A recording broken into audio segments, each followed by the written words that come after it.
നിങ്ങൾ തമ്മിൽ റെസ്പെക്ട് കൊടുക്കാത്തവരുടെ ചവറുകളുടെ തെറ്റിദ്ധാരണയാണ് ചവറുകളുടെ. വെഡിത്തം ഓതി കൊടുക്കണ പോലെയാണ് ഇവിടെ ഓതി തരണം. അല്ല, വെഡിത്തം മാറ്റാനുള്ള കാര്യങ്ങൾ പറയണം. അത് മാറ്റാൻ നിങ്ങൾ തയ്യാറല്ല. എവിടെ മാറണു? നിങ്ങളൊന്നും നിങ്ങളുടെ പോലെ വെഡികളെ ബോധിപ്പിക്കേണ്ട കാര്യമില്ല എന്ന് പറയുന്നത് അതുകൊണ്ടാണ്. നിങ്ങളെ പോലെ വെഡികൾ ആർക്ക് വേണം? പ്രത്യേകിച്ച് റോമൻ കാത്തലിക്സ്, ഹിന്ദുസ്, പിന്നെ മുസ്ലിംസ്, ഇവരൊക്കെ ആൻറ്റി ക്രൈസ്റ്റുകളാണ് എഴുതി വെച്ചോ നിങ്ങൾ. അപ്പം എന്താണ് ആൻറ്റി ക്രൈസ്റ്റുകൾ? എന്താ ഈ നിങ്ങളുടെ പിഡിത്തം തുടരുന്നോടത്തോളം കാലമാകാത്ത ആ സമയത്താണ് കള്ളനെ പോലെ വരാന്ന് പറയണേ. രാത്രി നിങ്ങൾ കൂർക്കം വലിച്ചിരിക്കുമ്പോൾ കള്ളനെ പോലെ വരുന്ന കാര്യമില്ല പറയണേ. രാജാവിനെ പോലെ വരും. ഈ ടെക്നോളജിയൊക്കെ വളർന്നിരിക്കുന്ന സമയത്ത് തന്നെ വരും എന്ന് പറയുന്നുണ്ട്. അവർ അല്ല, അങ്ങനെയൊന്നും അല്ല എന്ന് പറയുന്നത് വിവരദോഷികളും വിഡ്ഢികളാണ്. അല്ല, അങ്ങനെ ഒരു ക്രിസ്ത്യാനിറ്റിനെ കുറിച്ച് വാല് മൂടറിയാത്തവരാണ് ഈ കന്യക സ്ത്രീകളും പാതിരികളെ പറഞ്ഞുകൊണ്ടിരിക്കണേ. അവരെ കുറിച്ച് അവർ വേണ്ടാന്ന് തന്നെ നന്നായിട്ട് പറഞ്ഞിട്ടുണ്ട് ബൈബിളിൽ. അതൊന്നും വായിച്ച കണ്ട മനസ്സിലാക്കാത്തവർ എങ്ങനെ കേട്ടറിയാനാണ്? തെറ്റിദ്ധാരണയാണ്. യേശുവിനെ അവർ നല്ലൊരു പയ്യനായിരുന്നു. പാപികളുടെ കൂടി എന്താണെന്ന് വെച്ചാൽ പാപികൾക്ക് വേണ്ടി മരിക്കാൻ തയ്യാറായിട്ട് വന്ന കാരണം 3.5 വർഷം പുറത്തിറങ്ങിയത്. 30 വയസ്സ് വരെ അകത്ത് ജോലി ചെയ്യലും കാര്യങ്ങളൊക്കെ ആയിരുന്നു. അത് കറക്റ്റായിട്ട് എഴുതിയിട്ടുണ്ടല്ലോ. ഇതിന് സാധനങ്ങൾ മേടിക്കാൻ പോണ കാര്യം നല്ലൊരു പയ്യനായിരുന്നു. അതുകൊണ്ടാണ് യേശുവിനെ അവർ ഡ്രങ്ക് കാർഡ് എന്ന് വിളിച്ചിരുന്നു. വേറെ എന്തെങ്കിലും പറയണേ, കാരണം കുടിച്ച് നടന്നിരുന്നില്ല. പക്ഷെ കുടിയനാന്ന് പറഞ്ഞ് വരുത്തി വെച്ചു. പിന്നെ എന്തൊരു വരുത്തി വെച്ച തീറ്റ കൊതിയനാണ്, ഗ്ലൂട്ടൻ തീറ്റ കൊതിയനാണ്, ഡ്രങ്ക് കാർഡാണ്. പക്ഷെ യേശു കുടിക്കണമില്ല, കാനയിൽ വെള്ളം വീഞ്ഞാക്കിയത് മാത്രം. കുടിക്കണമില്ല, എന്നിട്ട് ചെയ്യണേ, കുടിച്ച് നടക്കണമില്ല, തീറ്റ കൊതിയനും അല്ല. സമയത്തിനെല്ലാം ജോലി എന്താ ചെയ്താൽ നടന്നു വന്നിട്ടുണ്ട്. അപ്പം അതുപോലെ തന്നെ ഇപ്പോഴും നടക്കണേ. അത് മനസ്സിലാക്കാൻ പഠിക്കും. നിങ്ങൾ ഈ പ്രാകന്തും തെറ്റും പ്രാകന്തും നിങ്ങളുടെ നാവോണ്ട പ്രാകണേ. അത് നിങ്ങളുടെ മേൽ തന്നെ എടുത്തി വീഴണ പോലെ വീഴും. നിങ്ങളുടെ ഭാഷയിൽ എടുത്തി എന്ന് പറയുന്നത്. ഞാനിവിടെ ആരും പ്രാകണില്ലേ. ഞാൻ എന്താ പറയണേ? നിങ്ങളുടെ വിഡിത്ത മാറ്റ്, നേർവഴിക്ക് വാ. അപ്പോൾ എവിടെ മാറണു? അത് പറഞ്ഞെങ്കിൽ നിങ്ങളെ പോലെയുള്ളവർ ബോധിപ്പിക്കേണ്ട കാര്യമില്ലാന്ന്. യേശു പറയണതിന് നേരെ വിപരീതം നിങ്ങൾ ചെയ്യണേ. എന്താ യേശു പറഞ്ഞത്? ഒരു മഹാപുരോഹിതനുള്ളൂ. അതിനെ പൗലോസ് തിരഞ്ഞെടുത്തു. ഒരു മഹാപുരോഹിതനുള്ളൂ എന്ന് പറഞ്ഞേ അല്ലേ? ഒരു മഹാപുരോഹിതനുള്ളൂ, ഒരു മധ്യസ്ഥനുള്ളൂ. കുറെ മധ്യസ്ഥന്മാരുടെ ആവശ്യമില്ല, അതിന്റെ ആവശ്യമില്ല. അവരെ ആരാധിക്കരുത്. ഒരു മധ്യസ്ഥനുണ്ടുള്ളൂ, യേശുവ. ഒരു മധ്യസ്ഥനുണ്ട്, ഒരു മഹാപുരോഹിതൻ, പരിശുദ്ധനായവൻ, ഏക ദൈവം, ജീവനുള്ള ദൈവം, സൃഷ്ടാവ് മാത്രമേ ഉള്ളൂ. അപ്പൊ ഈ റോമൻ കാത്തലിക്സിൽ എത്ര പരിശുദ്ധന്മാരപ്പോൾ ഉള്ളത്? മനുഷ്യന്മാരെ പരിശുദ്ധൻ വിളിക്കണു. ഇതിനേക്കാളും വേറെ വിഡിത്തണ്ട. എന്നിട്ട് പാതിരികളുടെ ആവശ്യമില്ല എന്ന് നന്നായിട്ട് എഴുതിയിട്ടുണ്ട്. പാതിരികളുടെ ആവശ്യമില്ല. നിന്ന് എല്ലാ ദിവസവും വെറുതെ വിലയില്ലാണ്ട് ചെയ്യരുത്. അത് ചെയ്യുന്നത് ഫുൾ വിഡിത്താണ്. അങ്ങനെ ചെയ്യുന്നത് വെറുതേക്കാണെന്ന് നന്നായിട്ട് എഴുതിയിട്ടുണ്ട്. വെറുതേക്കൊന്നും ചെയ്യരുതെന്ന്, വിലയില്ലാണ്ട്. പാതിരികളുടെ ആവശ്യമില്ല. പാതിരികളുടെ ആ സമയത്തൊട്ട് മോള് തൊട്ട് താഴെ വരെ കർട്ടൻ, ആ തിരശീല കീറിയ തൊട്ട് പാതിരികളുടെ ആവശ്യം നിന്നു. പാതിരികളല്ല. പെന്തകോസ്തും ഇപ്പം എല്ലാം ശരിക്കുള്ളത് നോക്കിക്കോ. അവിടെ പാതിരികളല്ല, അവിടെ മൂപ്പന്മാരാണ്. മൂപ്പന്മാരെന്ന് പറഞ്ഞാൽ തലവന്മാര്. എന്തായാലും ഏത് സ്ഥാപനമായാലും എന്തായാലും ലീഡർ വേണ്ടേ? അത് ലീഡറിന് വേണം. അവിടെ പാതിരി വേഷം കെട്ടി വലിയ റിപ്പീറ്റ് ആയിട്ട് ചെയ്യണല്ലേ. അത് മനസ്സിലാക്കാൻ പഠിക്കും. അറിവില്ലാത്തവരാണ് നിങ്ങളോട് വിഡിത്തം പറഞ്ഞ് അല്ല ആണെന്നൊക്കെ പറഞ്ഞ് നടക്കണേ. ക്രിസ്ത്യാനിറ്റിനെ കുറിച്ച് ഒരു വാല് മൂടറിയാത്തവര്. പിന്നെ കന്യകേനെ കുറിച്ച്, കന്യകേന്നല്ല കടിഞ്ഞൂല് ജനിക്കുക, അതിനാണ് അങ്ങനെ പറയണേ. അവിടെ കന്യകേന്ന് ജനിച്ച 7 മക്കളുണ്ടായി. 7 മക്കളുണ്ടായി കഴിഞ്ഞിട്ട് ലാസ്റ്റിൽ ജനിച്ചതല്ല എന്ന് റോമൻസ് ഉണ്ടായി പറഞ്ഞത്. ആ വിശ്വാസത്തിന്റെ കാലത്തിൽ ഔസേപ്പ് സ്വീകരിച്ചു. നിങ്ങളുടെ ഔസേപ്പിതാവ് എന്നൊക്കെ പറഞ്ഞുകൊണ്ട് ഞാൻ ആ ലാംഗ്വേജ് പോയിക്കണേ. യേശുവ കടിഞ്ഞൂലായിട്ട് ജനിച്ചു എന്ന് കാണിക്കാനാണ് കന്യകേന്ന് ജനിച്ചെന്ന് പറയണേ. അതാണ്, അല്ലാണ്ട് കന്യകേനെ ചെന്ന് ആരാധിക്കാൻ പറഞ്ഞിട്ടില്ലേ. അതുപോലെ മലമേളിൽ പോകേണ്ട ആവശ്യമില്ല, പള്ളിയിലൊന്നും പോകേണ്ട ആവശ്യമില്ല. ജീവനുള്ള ദൈവം ആത്മാവിലാണ് കുടികൊള്ളുന്നത്. ആത്മാവ് ശരിയായാൽ മതി വിഡിത്തം മാറിയിട്ട് വിവരമുള്ളതാക്കാൻ. അല്ലാണ്ട് പള്ളിയിലും മലമേലും പോയി പ്രാർത്ഥിക്കേണ്ട കാര്യമില്ല. അപ്പം നിങ്ങൾ എന്താ നേരെ വിപരീതം ചെയ്യണോ? എല്ലാം വിപരീതം ചെയ്യണം. യേശു പറയണേ നേരെ വിപരീതം. അപ്പം നിങ്ങൾ എന്താ പറയണേ? നിങ്ങൾ ഇങ്ങനെ പറയണതിനും ഈ രീതിയിൽ പറയാൻ പറ്റുള്ളൂ. റെക്കോർഡ് ചെയ്യുമ്പോൾ ഇങ്ങനെ നന്നായി ഒരു ഇമ്പായിട്ട് കേൾക്കണം. അപ്പോൾ നിങ്ങൾ മലമേലും പോകും, മലയാറ്റൂരും പോകും, ശബരിമല പള്ളിയിലും പോകും, എല്ലാ പളനി പള്ളിയിലും പോയി മൊട്ടയടിച്ച് ഓരോ രോഗം സ്വീകരിച്ച് ബ്ലേഡ് ശരിക്കും ക്ലീൻ ആക്കാണ്ട് രോഗം സ്വീകരിച്ച് വരും. അതല്ലേ നടക്കണേ. അതുപോലെ അങ്ങനത്തെ കാര്യങ്ങൾ. പിന്നെ മുങ്ങി നിവരേണ്ടത് മുങ്ങി നിവരണം, അല്ലെങ്കിൽ യേശു ആ സ്നാപക യോഹന്നാനോട് പറഞ്ഞേനെ 3 തുള്ളി വെള്ളം ഒഴിച്ചാൽ മതി. മുങ്ങി നിവരേണ്ടത് 30 വയസ്സിൽ മുങ്ങി നിവർന്നു. എന്നിട്ടുള്ള 31, 32, 33 വയസ്സിൽ പുറത്ത് ചെന്ന് ഇറങ്ങണ രീതി പബ്ലിക് ലൈഫ് സാക്രിഫൈസ് ചെയ്യാൻ വേണ്ടിയാ ആ അര വർഷം കാത്തിരിക്കുമ്പോൾ.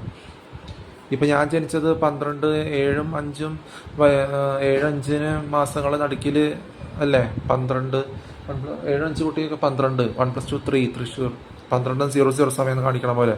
അതുപോലെ ആ 3.5 വർഷം 30 വയസ്സ് കഴിഞ്ഞ് ഞാൻ ബാപ്റ്റിസം ചെയ്തപ്പോൾ ഫുൾ കൊറോണ ആയിരുന്നു 3.5 വർഷം. ഓർമ്മയുണ്ടാവുക ആ ജനുവരി 14 1989 ചെയ്യേണ്ട 3 തുള്ളി വെള്ളം ഒഴിക്കേണ്ടത് വേണ്ട. 3 തുള്ളി വെള്ളം ഒഴിക്കാൻ പാടില്ല. അതാണ് മുങ്ങി നിവരേണ്ടത്. പൂർണ്ണ അറിവോടെ മുങ്ങി നിവരണം. അതാണ് വന്നത് അല്ലേ. 30 വയസ്സിന് 31 32 വയസ്സ് കഴിഞ്ഞ് 31 വയസ്സ് വരെയുണ്ടായിരുന്നു കൊറോണ. 2020 2021 വരെ. ആ 2020 2021 കൂട്ടി നോക്കേ 88 89 21 സമയം ക്ലോക്കിലെ സമയം. ആ 88 89 തന്നെയല്ലേ വന്നത്. മനസ്സിലാക്കാൻ പഠിക്കും. ആ 88 89 കഴിഞ്ഞപ്പോഴേക്കും എനിക്ക് വന്ന് ഓഗസ്റ്റ്. അപ്പോൾ ഈ വെഡ്ഡി ജോലി ചെയ്യേണ്ട ആവശ്യമില്ലാന്ന് രാജസ്ഥാനിൽ വീണ്ടും പോയി. അതിൻ്റെ നിർത്തേണ്ട കാര്യം സമയം വന്നു. അവിടെ കൊടുങ്കാറ്റ് ഇതൊക്കെ ആയിരുന്നു അന്ന്. 2024 പോയില്ലേ, വയനാട് എരന്നൂട്ടി വാങ്ങി. മുങ്ങി നിവരേണ്ടത് മുങ്ങി നിവരണം. ആ രീതിയിൽ തന്നെ പോണേ. അത് വെഡിത്തം മാറ്റാനുള്ള കാര്യങ്ങളല്ലേ പറയണേ. ഇത് ദേഷ്യപ്പെട്ട് പറയണ്ട. ഇല്ല, ദേഷ്യപ്പെട്ട് നിങ്ങളെ ആശ്രയിച്ച് നടക്കണവർ ദേഷ്യപ്പെടും. കുടിച്ച് ഡ്രഗ് അടിച്ച് ബീഡി വലിച്ച് കുടിച്ച് മൂക്കുപൊടിയും വലിച്ച് കുടിച്ച് നടക്കും. അതുപോലെ ഉണ്ടായില്ല. ഇത്ര നാൾ 30 വർഷം ഉണ്ടായില്ല. ഇനി തുടരും. അങ്ങനെ ഇല്ല. അഡിക്റ്റഡ് ആയിട്ട് ജീവനില്ലാത്ത വിഗ്രഹങ്ങളെ ആരാധിച്ച് നടക്കണവർ ഇത് പറയുമോ? ഇല്ല. അത് ദേഷ്യപ്പെട്ടാണ് പറയണേ. അല്ല, നിങ്ങളുടെ പോലെ വിഡ്ഢികളെ വിഡ്ഢിന്നെല്ലാം വിളിക്കാണ്ട് പരിശുദ്ധൻ എന്ന് വിളിക്കണം ഞാൻ. വിഡ്ഢിത്തം മാറ്റാൻ വിഡ്ഢിത്തം മാറ്റി നേരെ വഴിക്കുക. തത്രപ്പെട്ട് കല്യാണം കഴിക്കേണ്ട ആവശ്യമില്ല. യേശു അതാ പറയണത്. തത്രപ്പെട്ട് കല്യാണം കഴിക്കേണ്ട ആവശ്യമില്ല. തത്രപ്പെട്ട് മക്കളുണ്ടാക്കേണ്ട ആവശ്യമില്ല. തത്രപ്പെട്ട് ജോലി ചെയ്യേണ്ട ആവശ്യമില്ല. എല്ലാം ജീവനുള്ള ദൈവത്തിൻ്റെ സമയത്ത് കിട്ടും. ആരുടെ ജോലി? എന്താ ജോലി? സാക്രിഫൈസ് ചെയ്യേണ്ട ജോലിയായിരുന്നു യേശുവയ്ക്ക്.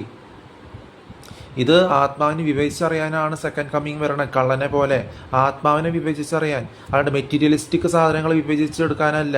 മെറ്റീരിയലിസ്റ്റിക് സാധനം എന്നിട്ട് പണം, ഭാര്യ, മക്കള്, കല്യാണം എല്ലാം വിഡ്ഢിത്തത്തിൽ അങ്ങനെ മുഴുകി നടന്ന് ഇല്ലാണ്ടാവണ രീതി അതല്ല പറയണേ. വിവേചിച്ചറിയണത് ആത്മാവിനെ വിവേചിച്ചറിയണ കാര്യം പറയണേ. മെറ്റീരിയലിസ്റ്റിക് രീതിയിൽ വിവേചിച്ചറിയണ കാര്യമല്ല പറയണേ. കള്ളനെ പോലെ വരും, രാജാവിനെ പോലെ വരും. അതാണ് ഇപ്പോഴത്തെ ജോലി. ആ സെക്കൻഡ് കമ്മിങ് നിങ്ങൾ അവഗണിച്ച് പാപികൾക്ക് വേണ്ടി കൂടെ നടന്ന് മരിച്ചു. പക്ഷെ ആ സെക്കൻഡ് കമ്മിങ്ങും ഇതും മനസ്സിലാക്കാണ്ട് നേരെ വിപരീതം യേശു പറയണേ നേരെ വിപരീതം ചെയ്ത് ഈ സെക്കൻഡ് കമ്മിങ്ങിനെ അവഗണിച്ച് നടന്ന എല്ലാം കറക്റ്റ് സമയം നമ്പർ അനുസരിച്ച് വന്നിട്ടുണ്ട്. യഹോവയുടെ നമ്പർ 26 888 ആ സെക്കൻഡ് കമ്മിങ് ആ രീതിയിൽ യേശുവയുടെ നമ്പർ എന്ന ഹീബ്രു തത്വം അനുസരിച്ച് അങ്ങനെ വന്നിട്ടുണ്ട്. എന്നിട്ടും അത് മനസ്സിലാക്കാണ്ട് എല്ലാ ബോണിയമും ക്രിസ്മസ് സയൻസ് സോങ്സിലെല്ലാം ആഴ്ച ബാരറ്റും എല്ലാം കാണിച്ചു വെച്ചിട്ടും 8 എന്ന നിലയിലെല്ലാം കാണിച്ചു തന്നിട്ടും പകുതി കാണിച്ചിട്ട് ഫുള്ളായിട്ട് വന്നു. എന്നിട്ട് മനസ്സിലാക്കാണ്ട് നിങ്ങൾ അവഗണിച്ചുകൊണ്ടിരുന്നാൽ നിങ്ങൾ എവിടെ രക്ഷപ്പെടാനാണ്? അതാ ഞാൻ പറഞ്ഞത്. നിങ്ങളായിരുന്നു വാങ്ങിക്കോ. നിങ്ങളുടെ പോലെ വെഡ്ഡികൾ നിങ്ങൾ ബോധിപ്പിക്കേണ്ട ആവശ്യമില്ല. പറയുന്നുണ്ട് എന്നിട്ട് വീണ്ടും ഞാൻ ബോധിപ്പിക്കാൻ നടക്കണ്ട. ഇല്ല, പറഞ്ഞ കേട്ടത് കേട്ടു. എന്നിട്ട് നിങ്ങൾ മാറണല്ലേ. എവിടെ മാറണു? മാറാൻ തയ്യാറല്ല ഞങ്ങൾ. അപ്പോൾ ഈ മാറ്റേ ഞാൻ പ്രതീക്ഷിക്കണല്ലേ. അപ്പോൾ എന്തെങ്കിലും ചെറിയൊരു മാറ്റം ഉണ്ടായ ഭാഗ്യം. അപ്പോൾ ഈ മാറ്റം പ്രതീക്ഷിക്കാത്തോടത്തോളം കാലം എത്രത്തോളം നിങ്ങൾ എരന്നൂട്ടി വാങ്ങും? ലാംഗ്വേജ് ഉപയോഗിക്കണ രീതി നോക്ക്. അപ്പോൾ മനസ്സിലാക്കാൻ പഠിക്കുക. ഏതെങ്കിലും ഫിലിം സ്റ്റാർ എന്നൊന്നും പറയാൻ പറ്റില്ല.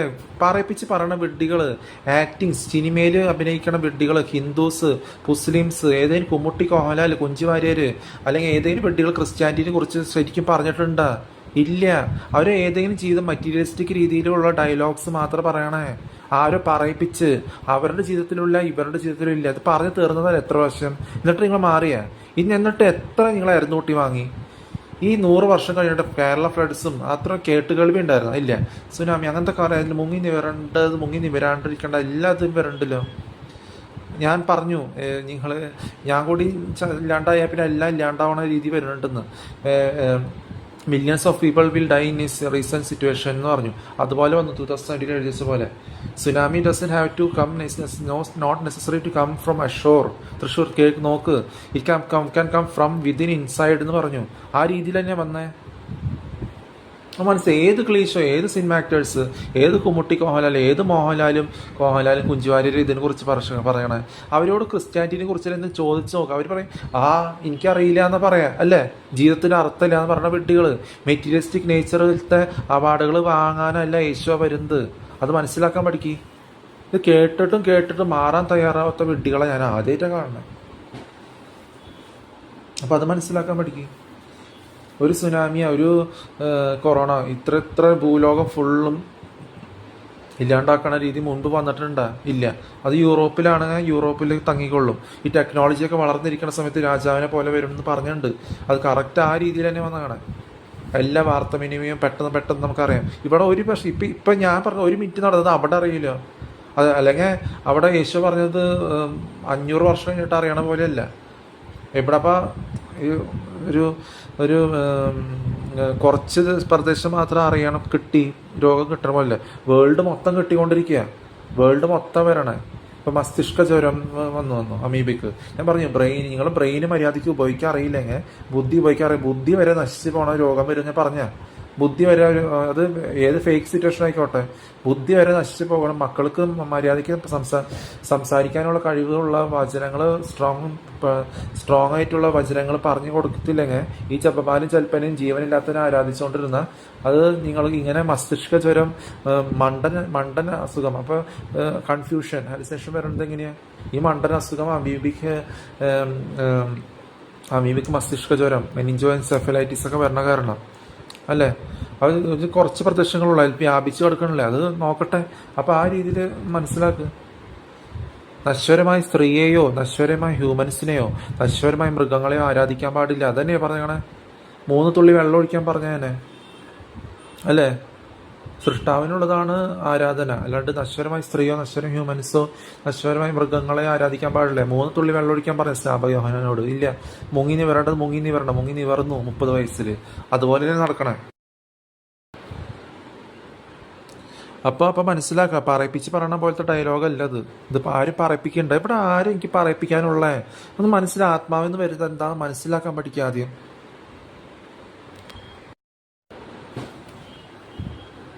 ഞാൻ പറഞ്ഞില്ല, എനിക്ക് ഇങ്ങനെ എത്ര വേഗം എല്ലാം ഇല്ലാണ്ടായി അത് പറഞ്ഞു എന്നാൽ അങ്ങനെ നല്ലത്. ഒന്ന് മനസ്സിലായി ഏത് കുമ്മുട്ടി കോലാലും ഇതിനെ കുറിച്ച് പറയണേ. നിങ്ങളുടെ തന്തയുടെ തള്ളയുടെയും റീട്ടാർഡഡ് നേച്ചർ, അറിവില്ലായ്മ അനുകരിക്കരുതെന്നാണ് പറയണേ അല്ലേ. അറിവില്ലായ്മ, റീട്ടാർഡഡ് നേച്ചർ അനുകരിക്കാണ്ട് സ്ട്രെങ്ത് ആയിട്ട് എങ്ങനെ മാറാമെന്നും പഠിക്കുക. അല്ലാണ്ട് ഈ വിഡ്ഢികളെ ആര് ബോധിപ്പിക്കാൻ നടക്കണോ? ഇപ്പോൾ 1 മിനിറ്റ് അറിഞ്ഞത് അവിടെ അറിഞ്ഞു, എന്നിട്ടും നിങ്ങൾ മാറാൻ തയ്യാറായില്ലെങ്കിൽ എവിടെ മാറണു? അതന്നെ പറയണേ. നിങ്ങൾ വിഡ്ഢിത്തം കോപ്പി ചെയ്യാതിരിക്കാൻ നോക്കുക. ഞാനിപ്പോഴും ചോദിക്കുക, നിങ്ങൾ എന്തിനാ വിഡ്ഢികളെ ആശ്രയിക്കണേ? വിഡ്ഢികളാണോ നിങ്ങൾക്കൊണ്ട് ആവശ്യം? വിഡ്ഢികൾ തമ്മിൽ കുഴി ചാടിക്കും. വിവരം ഓതി കൊടുക്കാൻ അറിയില്ല. ഇവിടെ വിവരം ഓതി കൊടുക്കുന്നത് ശരിയായ മാർഗത്തിലേക്ക് നയിക്കാൻ പറയണവരോട് നിങ്ങൾക്ക് ഇഷ്ടമല്ല. ശരി കഴിക്കണല്ലേ. അത് നിങ്ങളുടെ തെറ്റാണ്. വിഡ്ഢിത്തം നിങ്ങളുടെ തലയിൽ കോപ്പി ചെയ്തിട്ട് നിങ്ങളുടെ റിട്ടാർഡഡ് നേച്ചറായ തള്ളയുടെയും അറിവില്ലായ്മ അനുകരിച്ച് നടക്കണതിന് അത് മാറ്റാനാണ് പറയണേ അല്ലേ. തമ്മിൽ കുഴി ചാടിക്കരുതെന്ന് പറയണേ. അത് മനസ്സിലാക്കുക. ഏതെങ്കിലും പെണ്ണന്മാരാ വിഡ്ഢികളെ കൊണ്ട് നിങ്ങൾക്ക് എന്താ ആവശ്യം? അവരെന്തിനാ നിങ്ങൾ ബോധിപ്പിക്കേണ്ട കാര്യം മനസ്സിലാക്കാതെ? പെണ്ണന്മാരെ നിങ്ങൾ അടുത്താണ് ഇരിക്കുന്നുണ്ട്. പെണ്ണന്മാരെ ആരെങ്കിലും അവരോട് നിങ്ങൾ ചോദിച്ചു നോക്കേ. ഡ്രഗ്സ് അടിച്ച് നടക്കണ, കുടിച്ച് നടക്കണ പെണ്ണന്മാരോട് അവരോട് ക്രിസ്ത്യാനിറ്റിയെ കുറിച്ച് അറിയാമെന്ന് വെച്ചാൽ ഞങ്ങൾക്ക് അറിയില്ല എന്ന് പറയാം. ഇത് പറഞ്ഞ് കേട്ടാൽ മനസ്സിലാക്കുക എന്താ ഇവിടെ വരണേന്ന്. ഇതാരും പറയിപ്പിക്കാണ്ട് പറയേണ്ടത്.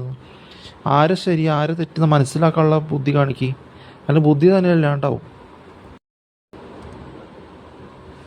അതാ പറയണേ ലവ് ചെയ്യാം, ലവ് വീഡിയോസ് കാണാം, സ്നേഹമുള്ള വീഡിയോസ് സ്നേഹം കൊടുക്കാം, ലവ് ചെയ്യാം ഫിസിക്കലി പക്ഷേ അതിൽ കുടിച്ച് നടന്ന് മെറ്റീരിയലിസ്റ്റിക് സ്നേഹമില്ല. ഡ്രഗ്സ് അടിച്ച് കുടിച്ച് ബീഡി വലിച്ച് സിഗരറ്റ് വലിച്ച് മൂക്കുപൊടിയും വലിച്ചിരിക്കണ വിഡിത്തല്ല. ലവ് കൊടുക്കാം. യേശു വരെ ലവ് കൊടുത്തിരുന്നു. ലവ് കൊടുക്കാം, സ്നേഹം കൊടുക്കാം, എന്ത് കൊടുക്കാം. പക്ഷെ ഡ്രഗ് അടിച്ച് ബീഡി വലിച്ച് തത്രപ്പെട്ട് കല്യാണം കഴിക്കൽ, തത്രപ്പെട്ട് മക്കളുണ്ടാക്കൽ, തത്രപ്പെട്ട് ജോലി ചെയ്യൽ, അതൊന്നും ഇല്ല. അത് ജീവനുള്ള ദൈവത്തിൻ്റെ സമയത്ത് നടന്നോളും.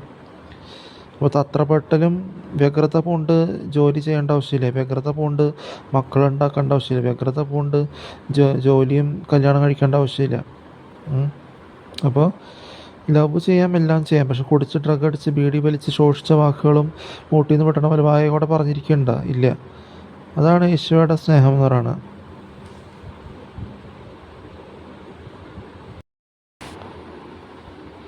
പിന്നെ പിന്നെ എനിക്ക് ദേഷ്യം വരാത്തത് എൻ്റെ ഗുണം.